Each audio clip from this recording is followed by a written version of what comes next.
if you could recollect one memorable experience from your days in IIT. Me first? Yes, sir. Well, at IIT Kanpur, we had a very good computer lab, but the time that was given for programming to every student was always very, very limited. So I used to buy time from others. I'll solve others' problems and take their time. That was real fun. I think I was about to say a story about how I used to have 2 rasagollas every day, but now that he spoke about computers, you're right. The access to computing at that time, I think, was very difficult. But it's amazing how the world has changed. But for me, fond memories of friends, and I met my wife there, so that's what I remember most about IIT. That is the most memorable. You've created memory there. Yeah. In the last few years, the vision of a digital India has truly taken center stage. And all of us today, all of us in this room, are witness to it, a participant to it. Looking forward, Sir, Honorable Minister, I want to ask you, what would be some of the priorities, what would be some of the focus area for the government? And particularly today, if I may ask, looking at the digital world we all are living in, what are some of the, how are you focusing on cyber security? Quite a few priorities.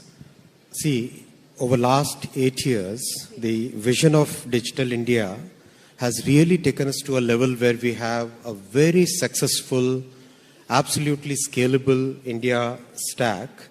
And that India stack helped us manage something as big as the pandemic, using the CoWIN platform, which used all the horizontal constructs of the India stack.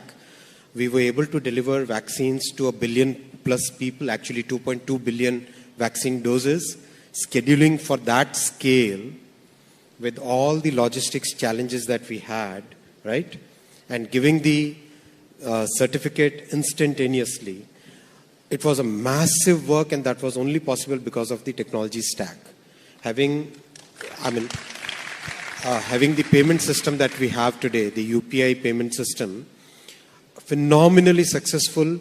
As we speak, it is almost like 55% of India's GDP transactions are today happening on the UPI, the payment platform that we have, right? So similar digital platforms we will keep on building for health system, for logistics, for many other sectors.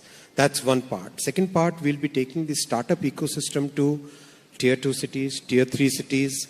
We see so much talent coming out of smaller cities and towns, so we would try to channelize that. Third, we will be focusing on so India has been ranked as #1 talent concentration geography for AI, right? So very recently in the Network Readiness Index, India was ranked as #1 on the talent concentration for AI. So we would like to channelize that through very stable, a very good, very comprehensive legal and regulatory ecosystem. Thank you, sir. Sundar, today all of us and then everyone here in some way is a participant to this. Also, India has a very fast-growing startup economy, startup ecosystem. We have some phenomenal entrepreneurs, and Google has played an active role in nurturing this ecosystem. Going forward, I would like to ask you, how do you see the digital India playing a role in the growth of the startup economy here in our country? Look, first of all, thanks for having us. It's an honor to have Minister Vaishnav here as well. Real pleasure to be here. Every time I come, the sophistication of the India startup ecosystem, it's measurably improving. Part of what we have done with the India Digitization Fund is increasingly focusing on our investments towards startups from India, like Glance. And, these companies are getting noticeable scale. And increasingly, as you heard earlier, we have announced a $300 million fund with a focus. 1/4 of the fund will go towards startups led by women, or startups which are focused on bridging the gender divide. I think, to me, the opportunity India has, part of, if you look at the US as a market, the reason startups are successful is when they build something, they have an access to a 300 million plus market. And it's easy to build something which scales across the entire country. This hasn't always been true in places like Europe, because you have to scale across 26 markets, and it's tough for a startup to get that scale. I think that's the opportunity India has. How do you make sure a startup can easily scale across the entirety of an Indian market? So I think those are all ways by which policies can help, and we can play a role as well.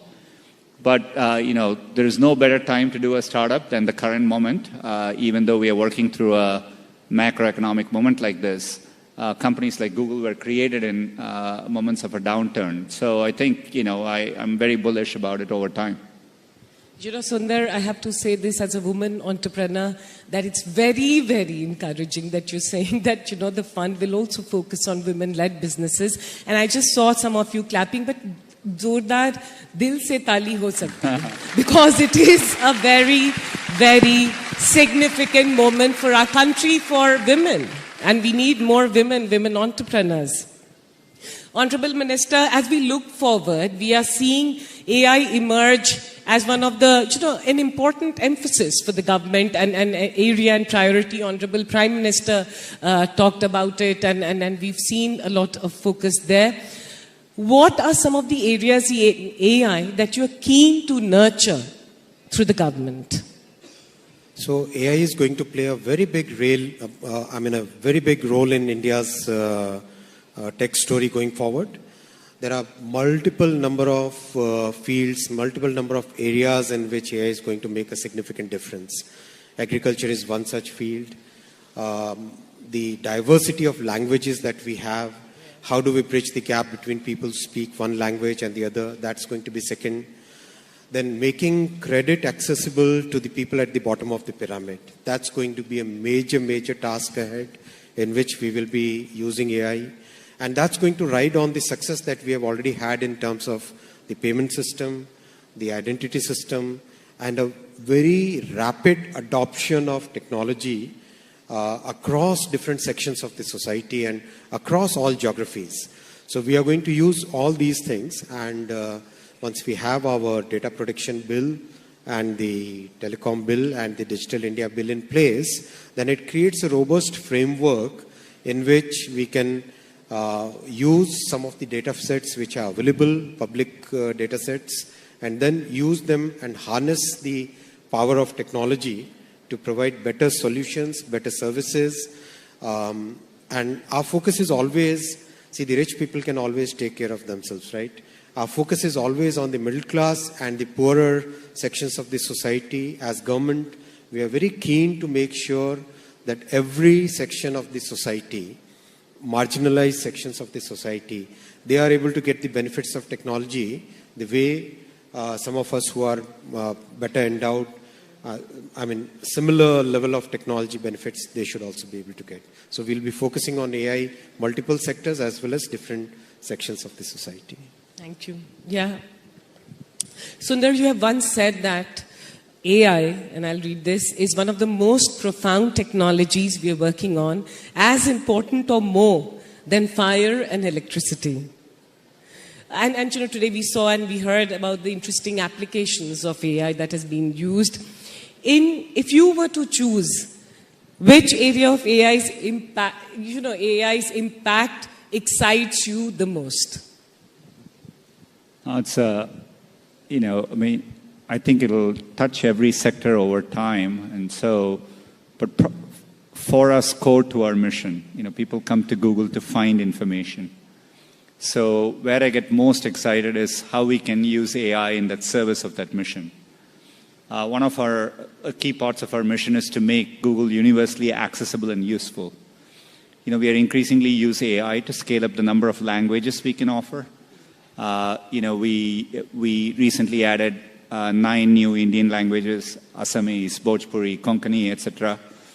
Now we are working on one powerful AI model which can bring information across 1,000 languages.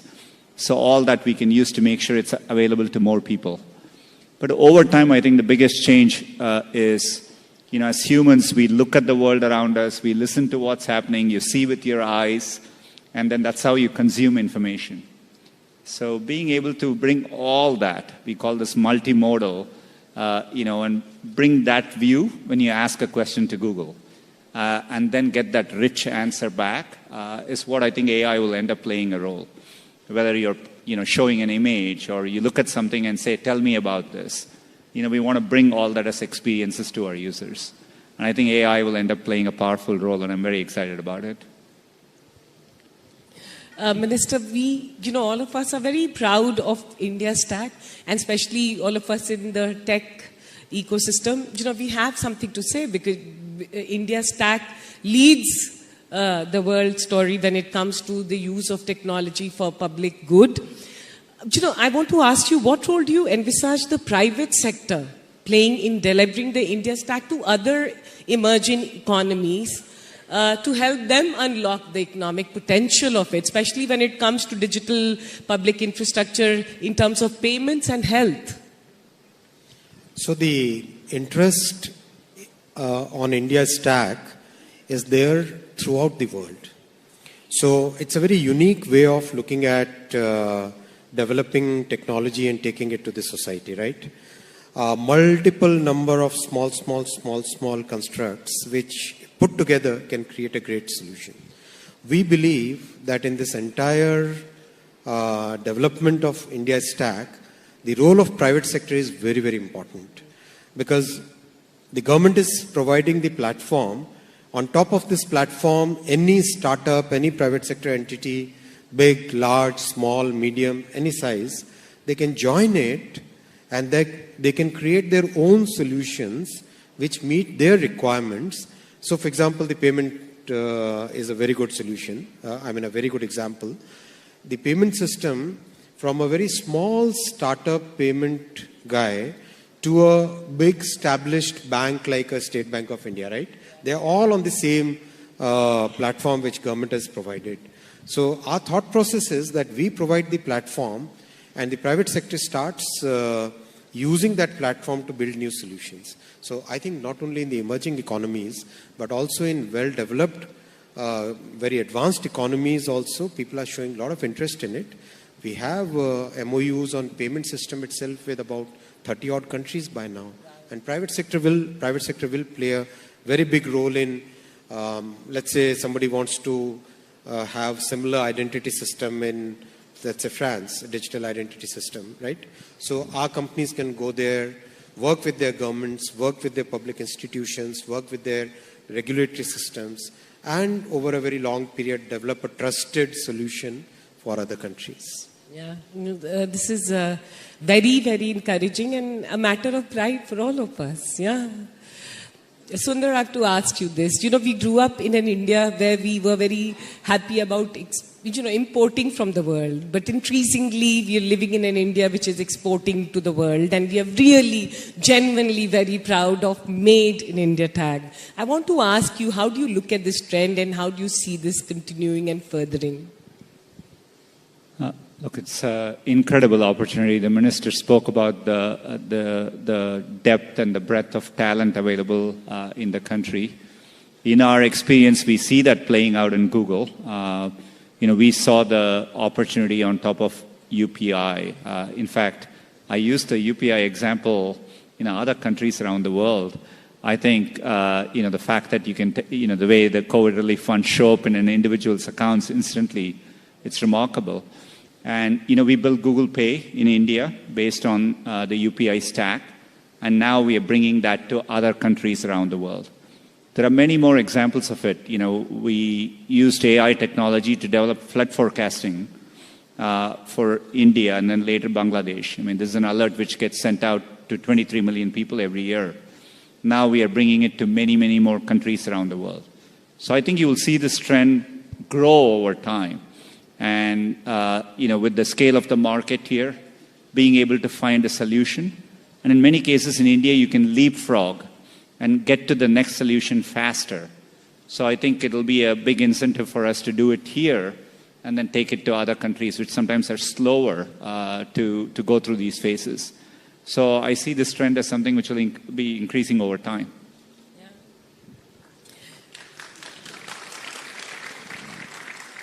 Yeah. I just think that, this is a conversation we are all very happy to have, no? So we can give her, if you want to clap, clap with full energy. Minister, in a fast digitizing economy like us, having robust regulations and frameworks becomes very important for secure, safe, and also transparent use of internet. What are some of the areas that are important for you? How do you see this emerging in the future? Listen, in my view, humanity has created institutions and structures throughout its whatever number of 1,000 years it has existed, and with each change in technology, each big quantum jump that happens in the way we live, new challenges come up, right? And we have to find out ways and means by which we create a very balanced way of absorbing technology, because technology brings many new opportunities with it. It also brings many new challenges with it. And in today's world where information is ubiquitous, in India the cost of data is so low and adoption of technology is so rapid. In this kind of scenario, how do we create a legal and regulatory structure which is in tune with times, which matches India's needs, which is built around our realities? So that's the way we are working, and Prime Minister has given us a very clear target of creating a comprehensive legal regulatory framework. So we are creating 3 horizontals. First is the telecom bill, which is for the carrier. Second is the digital protection bill, which is focused around enforcing citizens' privacy rights. And third is the Digital India bill, which is going to look at practically everything else which is required to be seen. These are the 3 horizontals, on top of which will be multiple small sectoral focused modular regulations. So it's a very comprehensive outlook. We should be able to complete this exercise in the coming 14 to 16 months. The 2 bills which have been put up for consultation should be completed by July, August. It should pass the Parliament. And we have a very open process of consultation with all the stakeholders. Our teams are giving time. I and my ministerial colleagues, both of us are, all of us are giving a lot of time on consultation, on understanding what people's concerns are. So, net, the solution which is emerging is really good. And most people who have interacted so far with us have shown that, have kind of expressed that this kind of template is needed in many other economies which are rapidly getting digitized.